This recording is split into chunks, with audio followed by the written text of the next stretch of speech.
So evil that you would actually have to say evil.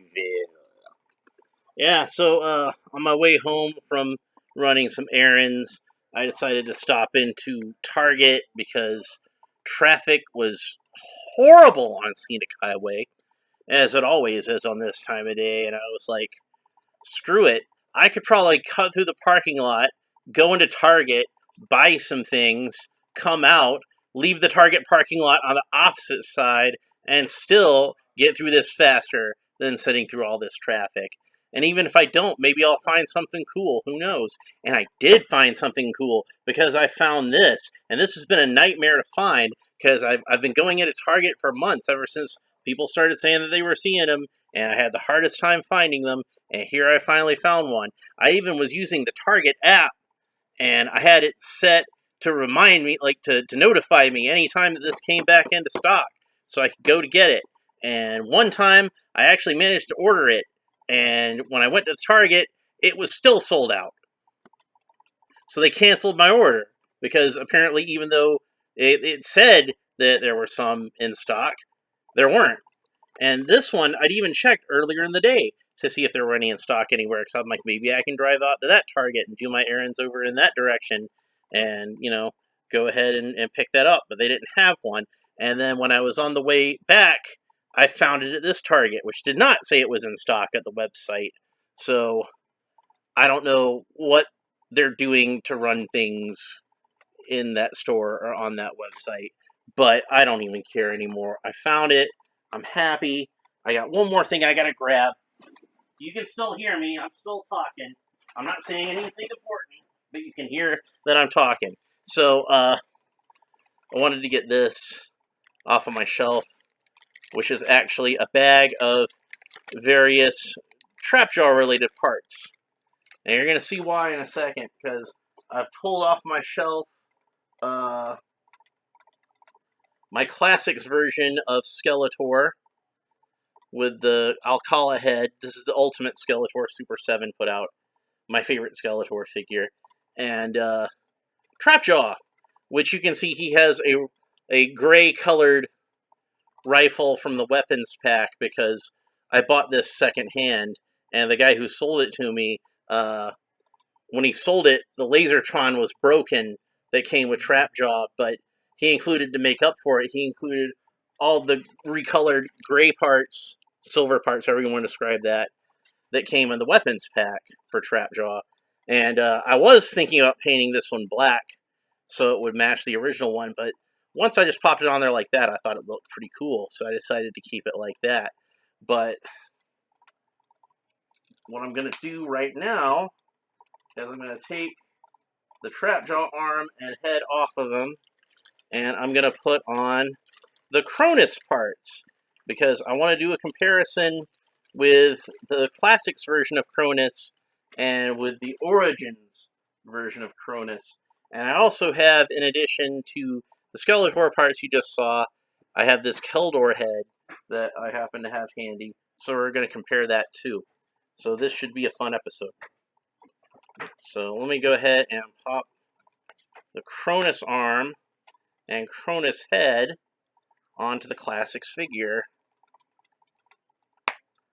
So this is how Kronis was interpreted in Masters of the Universe Classics.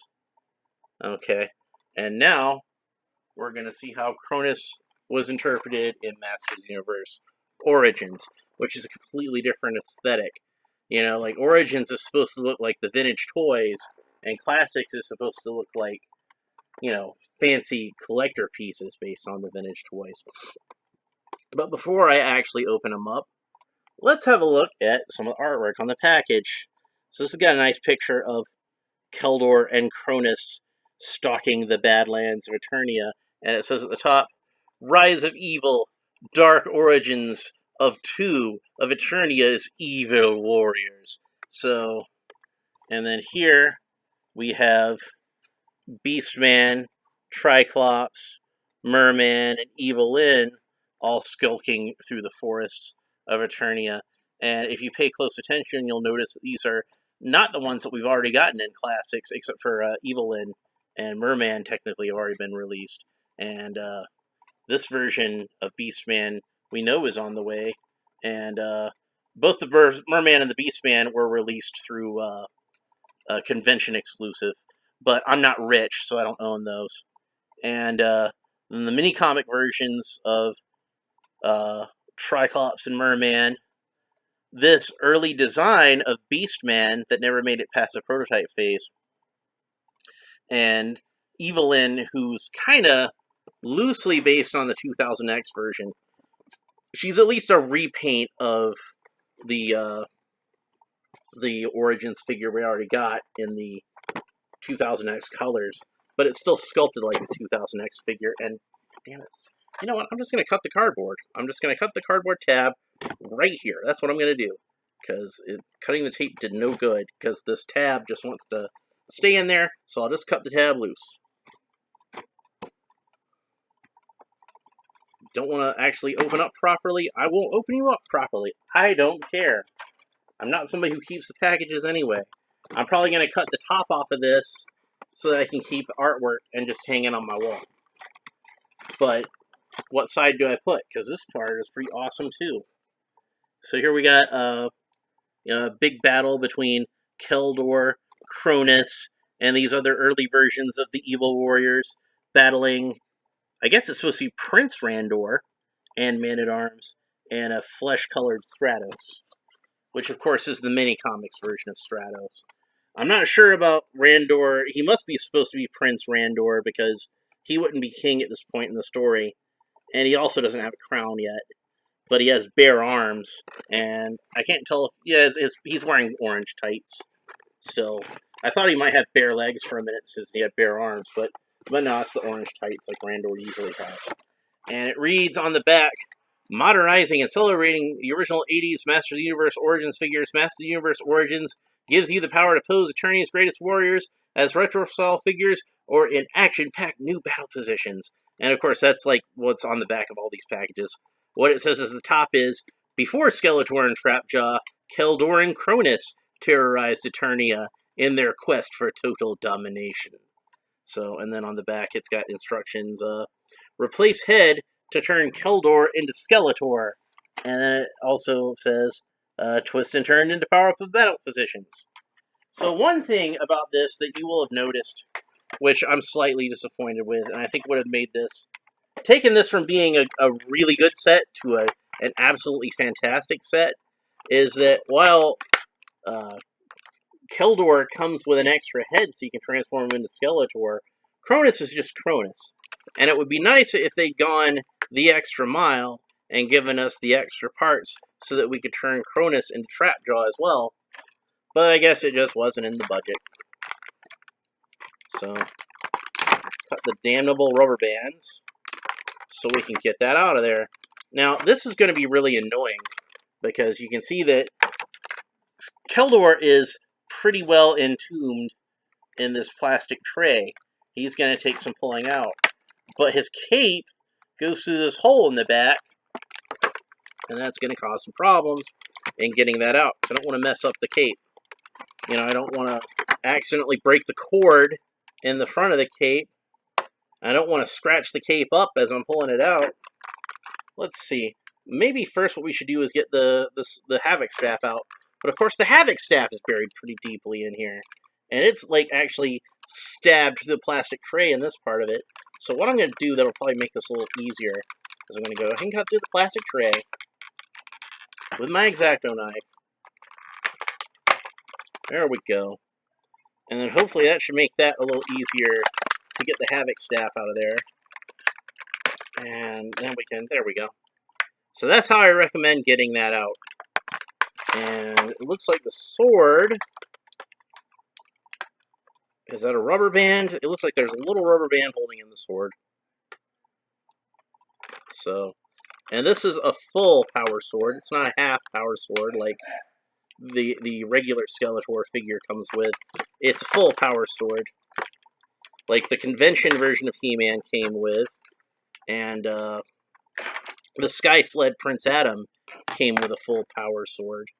And now we have a full power sword in purple. It's got a little bit of green energy effect at the tip of it, but I don't mind that. That's fine. Alright, so then we're going to take out Skeletor's head, because I don't want Skeletor's head flying across the room. And it's pretty cool. You can see that they actually, if you can tell, they actually made the eyes like this clear red, so it has this sort of eerie sort of glow to it. It's not a light pipe. There's not like any sort of place where the light enters through the top of the head or anything like that, which would have made it even better. But the only unfortunate aspect of this is that, like, it looks like the plastic of the red doesn't quite line up with the plastic of the purple, so it kind of sticks out a little bit. It's noticeable to me anyway. But, you know, whatever, it's not bad. I'm going to take Kronis' stuff out next. And Kronis comes with one accessory, which this is the Castle Grayskull rifle, and it's molded in black plastic, and it even has a little peg so you can put it on the weapons rack, just like that version of the Grayskull rifle. Unlike the original version, it has the Liefeld barrel, like the newer one has. So, that's not a deal breaker to me. I'm fine with that. Like, I would have preferred the original style, but I don't mind the newer style. It's okay. And this is interesting. So, you can see that he does not come with Trapjaw's belt. And I don't remember if he doesn't have it on the back of the package here, but that just is because, you know, the figure doesn't have it, so why would they put it on the package? And I don't remember if he had it on the cartoon. So I don't remember if he had Trapjaw's belt on the cartoon at all, but I do wish he had Trapjaw's belt. I think he would have looked better with Trapjaw's belt, or at the very least, paint the belt so it's that color green, so it kind of breaks up the red a little bit. That sort of bright pink, almost. And let's go ahead and pose him with his laser rifle. And you can get a pretty decent two-handed pose out of him holding the laser rifle. It probably would have been better if he had had a gripping hand over here, so that he could actually grab a hold of the you know, the second stock, the support, whatever you want to call that, the hand grip, the other hand grip that would be at the front besides the handle at the back. But it still looks pretty cool, you know. It's a lot better than, like, how the old He-Man figures, you had to have them holding their rifles like this, and there was no other way to do it. Alright. As Pixel Dan would say, it's comparison time! So, hopefully Pixel Dan does not mind that I did a lame imitation of him just there. Alright, so one thing, the first thing that pops out to me on comparing the heads on these two versions of Kronis is, this one has a loop at the top like Trapjaw has, so you can have him slide down a string, whereas the original version of Kronis does not.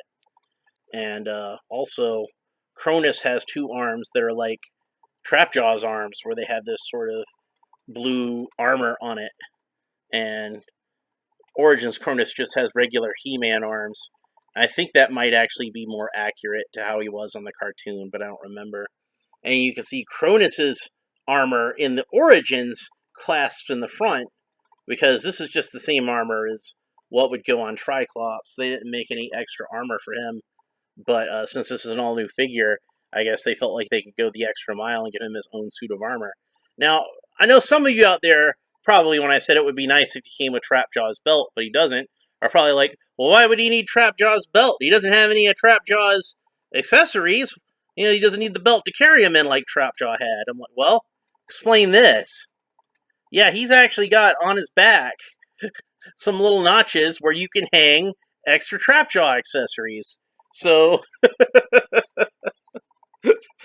so he still has that, and it's kind of even more pointless because, like, at least if it was on Trapjaw's belt, I could be like, well, he's just got those because, you know, they reused Trapjaw's belt. So what are you gonna do? They're not gonna make a whole new belt just for this one figure. But, you know, they bothered to put it on this, so whatever. Let's do a real quick comparison with the heads. And a lot of people have been really critical about this Origins head because, let's face it, he does look kind of derpy. I mean, here, hopefully this will focus as well as possible. But yeah, he's got kind of a derpy sort of look to him. And, honestly, like, what you want Kronis to look like is a dumb thug. So, there's only so much you could do to not make him look derpy, but at least in this one, he looks like a dumb thug, but he looks still menacing. And this guy just looks like, he's confused about something. Now, my guess to the logic of why they did it this way is they probably, were going for like an old school sort of look. So they probably didn't sculpt him like to be threatening. He's just supposed to be kind of goofy and cartoony looking. But I'm gonna say this, like, those 80s head sculpts on those Masters of the Universe figures are still some of the best head sculpts you've ever seen on any action figures. I still consider the original He-Man head sculpt, which you can see the original He-Man in a place of honor on my shelf there, I still consider him to be one of the best head sculpts that is on any action figure ever made. And in fact, the only action figure head sculpt I can think of that rivals the original He-Man is this guy, the original G.I. Joe, which is also a great head sculpt. It's one of those two. They're both really good. So, I don't know which one I would actually think of as best. Like, obviously I have a lot of nostalgic attachment to He-Man. I don't have any real nostalgic attachment to G.I. Joe because that was before my time, unfortunately. But I definitely appreciate the artistry that went into sculpting that action figure head. So, and when you see, like, how people reacted so negatively to the Origins He-Man head sculpt and wanted the vintage one put back on there, and Mattel actually listened because Faker's going to be coming with that head sculpt. They're going to be re-releasing He-Man with that head sculpt, and I'd imagine from this point on, that's going to be the head sculpt that you're going to find in Masters of the Universe Origins, and the original Origins head sculpt is going to kind of fall by the wayside. So, but Kronis just looks kind of goofy. Kronis looks like I don't know if this was their logic, but he looks like what you would come up with if you were trying to do like a goofy old school head sculpt. But unfortunately, like I said, most of the old He-Man head sculpts are pretty good. Like, the original He-Man was good, the original Skeletor was good, the original Beastman, the original Trapjaw, the original, like, there were some goofy head sculpts in there, but Trapjaw wasn't one of them. So I can't imagine why Kronis would be either. But that's a minor quibble. For what it is, I still think he's pretty cool, and I like that Kronis. So, do I like him as well as I like the Origins one? Or do I like the Origin one as well as I like the Classics one? Nah, not really. But they're both alright. Okay, so let's compare. Let's have a look at Keldor now. And I want to check something that I was suspicious of. I have, like I said, from the Ultimates, I have this loose Keldor head. I also have the original Keldor figure they put out, but I wanted to use the Ultimates head because I feel like it's closer in terms of skin tone to the Classics figure. It's just off by a little bit. And it is the same exact sculpt. So they gave us a brand new sculpt for Kronis that looks goofy, but with Keldor they gave us the same exact sculpt. I'm glad they did because I actually think this Keldor sculpt is pretty perfect. In fact, I was originally, before they announced this, I was going to get an extra Skeletor and put this head on there and have a Keldor figure that way because I like this head so much. And I don't display it on my Ultimates figure because A, I already have a Classics Keldor, so I don't really need to.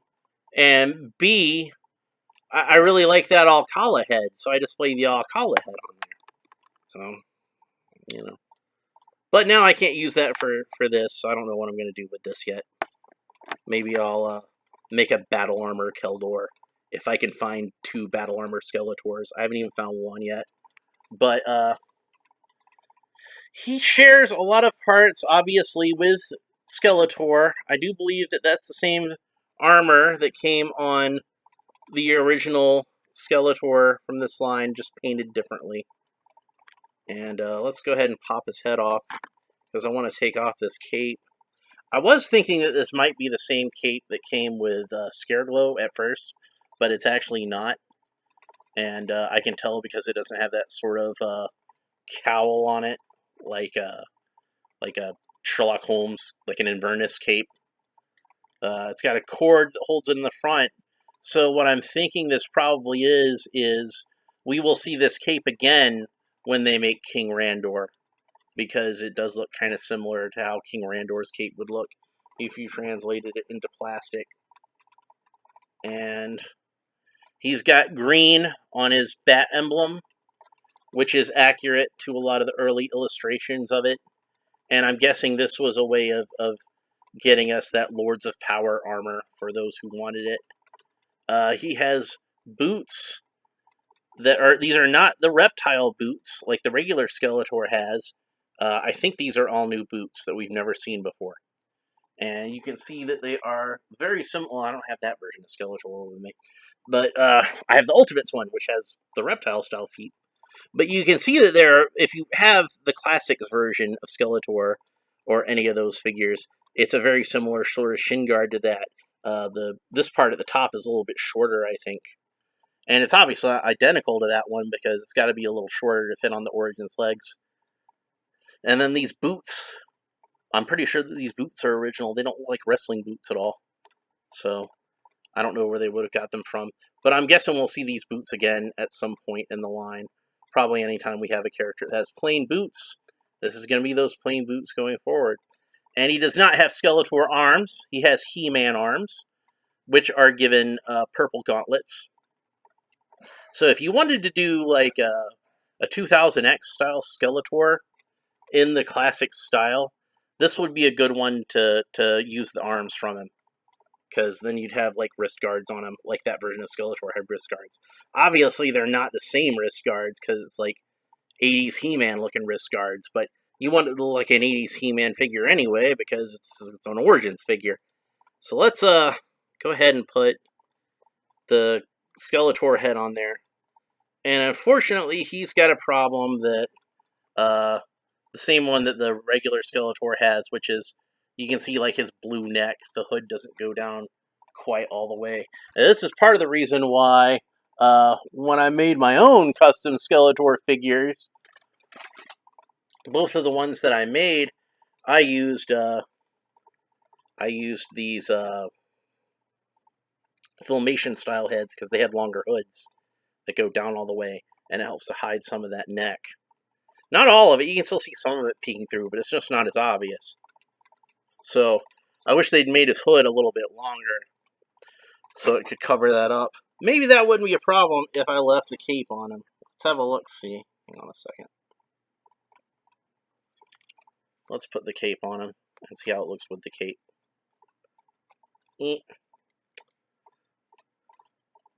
It does help to hide that a little bit, but I still feel like it's a little too much. They probably could have extended that a little bit. But oh well, it's still a nice looking head, and I think it looks better than the first head that they put out, or the head that was on the original action figure. I like that Alcala sort of look, but I think he could have used more hood.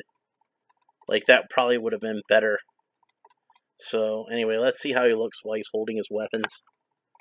So, he's got the typical Skeletor weapons, where he's got the Power Sword, and he's got the Havoc Staff, but there are a few differences that are worth mentioning. For one thing, as I've already noted, they're molded in green plastic and have some purple paint instead of like being molded in purple plastic.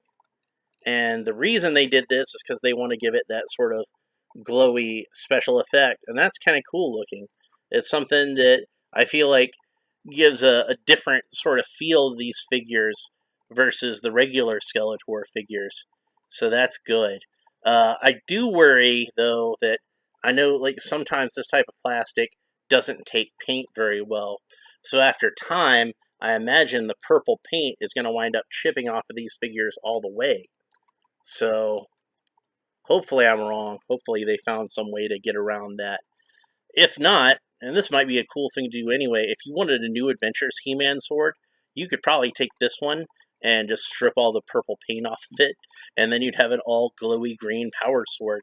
So if you wanted to do a New Adventures He-Man, that might be a way to do it. But I want to compare the two Keldor heads for a second here, because I know they did that already to show their same sculpt. But there are some paint differences that I want to note, and the main one is that might be actually be the only difference. If you look at the eyes, you can see that on the Classics version, they painted in the whites of his eyes, but on the Origins one, it's just like a little black dot and a little black line to represent his eyelashes. And that is more in keeping with how the vintage figures were done. They didn't bother to paint in the whites of the eyes. They just did the iris and the eyelash and called it a day. And that was a design choice. I don't know if it was a design choice because they liked the aesthetics of that better, or because they just wanted to save a little bit of money. But since he already had a white application on his face for the teeth, and like He-Man had a white application on his face for the teeth, I would imagine that was done for aesthetic reasons rather than for financial considerations. And that's just my guess. So, Keldor slash Skeletor is a pretty darn cool figure because he gives you two action figures in one. You have Keldor and his even more evil alter ego that he becomes later. So that is well worth picking up. This is a good figure set. Kronis might not be everybody's cup of tea. You know, a lot of people have been, like I said, kind of critical of the head sculpt. But I think as far as giving us an origin version of the character, it's pretty neat. I like it. It's not as good as how they did it with Classics. But, you know, Classics was just like on a level all of its own. It's kind of unfair, even, I feel like, to compare Classics to Origins. Because Classics was made to be, you know, a cut above. And it was supposed to be like, you know, like a collector scale. Let's just go all out and make these as cool as possible. And Origins is supposed to just be a kid's toy line.